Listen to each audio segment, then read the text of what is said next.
Following breaking news right now, and we want to bring everyone up to speed here. Law enforcement sources now say there are multiple fatalities at a high school in Santa Fe, Texas. This is following a shooting at the school in Santa Fe, Texas this morning. Authorities say a suspect is in custody, but the more the details are coming out, I have to be honest with you, it's getting more troubling. CNN correspondent Paula Sandoval is following all this for us. Jessica Snyder is also talking to her sources. Let's get to it. Jessica, what are you hearing?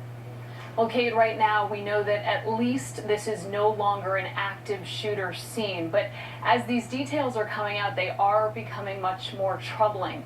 I have confirmed with law enforcement sources that there are multiple fatalities here. We don't have a number on it. That's because this scene is still being processed. The technical teams are still on the ground there. We know for the most part that now, though, that this scene has been cleared out of these students. We know that parents have been going to a nearby hospital in Galveston, Texas.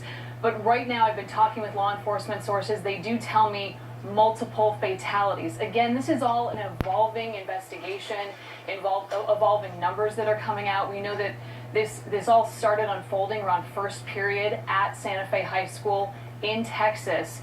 And we know that as information is beginning to come out here, we know that there are at least multiple fatalities. We know that the Harris County Sheriff is on the scene there assisting. They have called this a multiple casualty event as well, but no exact numbers that we're getting. We're just hearing multiple fatalities. So again, this is no longer an active shooter situation. For the most part, this scene has been cleared out, and now this is when these technical and tactic teams come in to assess the situation and find out exactly what's been going on right now. But Kate, this has been evolving over the past hour or two, and we're getting more and more information, and it continues to look grim, with my sources now telling me multiple fatalities. Kate? All right, Jessica, stay close with us, please, as we're trying to get all the information we have and get it out to you as quickly as we can and accurately. Polo, there are so many questions right now and a lot of uncertainty, so we will update every time we get an update on this. But what are you hearing from people on the ground?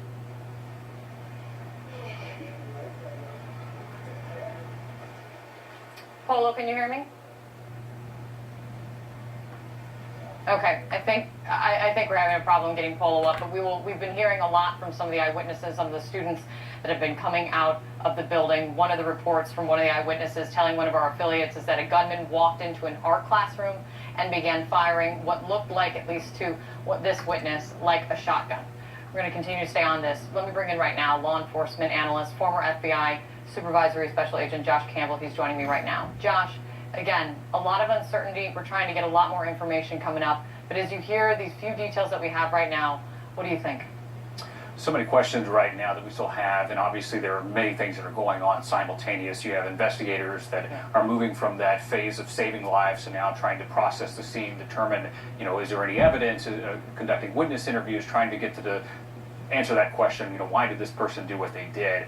A lot is also going to hinge on, now we have the reporting that the person's been taken into custody. A lot of it will hinge on whether this person is being cooperative. Obviously, law enforcement will be conducting an interview to try to, assess, again, kind of that motive to get to, why this person did what they did. But if they're not cooperative, then that, that's obviously going to make it that much more difficult. They'll be digging into this person's past, their social media, their phone records, again, talking to associates and family members. And then, now, as we've seen, unfortunately, with so many of these incidents, this now being obviously the 22nd shooting of the year, law enforcement officers will be looking back through their own holdings and trying to determine, is this someone that we knew? That's now become that standard practice. Right. Obviously, we've seen some of those heartbreaking instances where law enforcement was aware. We're not saying that's the case here. We don't, we haven't positively identified the person yet, but that's something that law enforcement officers will be looking into.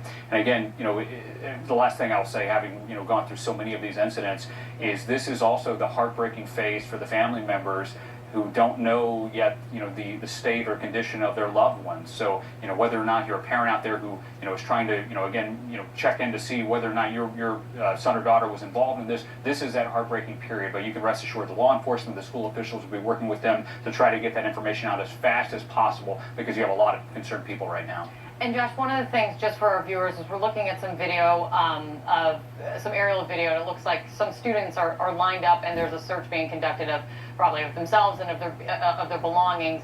That's standard, though, Josh, right? Walk us through what these students are dealing with.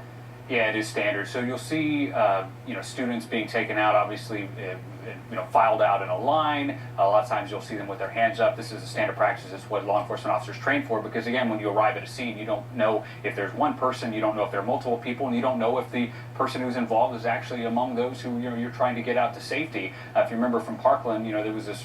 Obviously, we now know that the individual was able to escape along with the crowds and was actually arrested, away from the school. So this is all be standard practice. You see the video footage there of students being instructed to dump their backpacks. They want to again make sure that they can go through what's on their person, what's in their baggage, in order to determine is there anything that may be dangerous.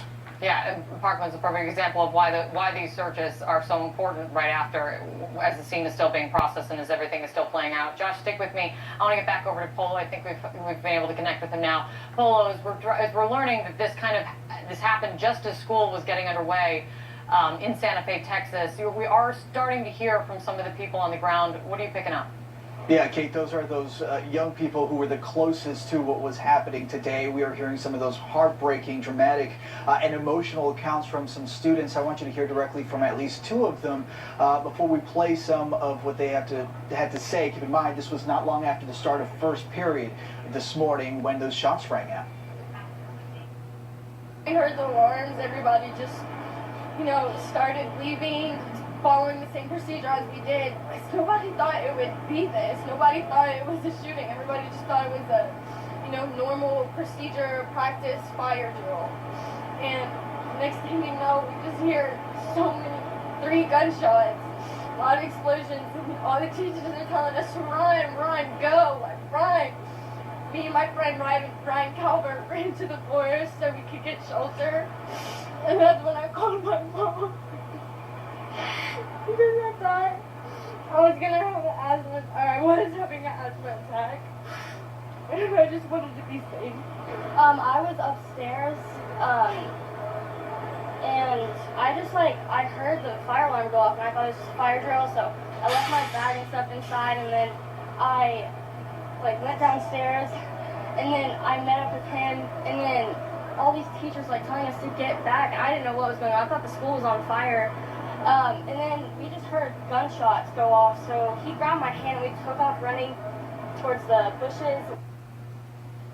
Again, some of the accounts that we are hearing from these students, Kate, and finally we're also hearing from their parents as they describe those frantic phone calls from their children saying that they were being relocated to a nearby gas station.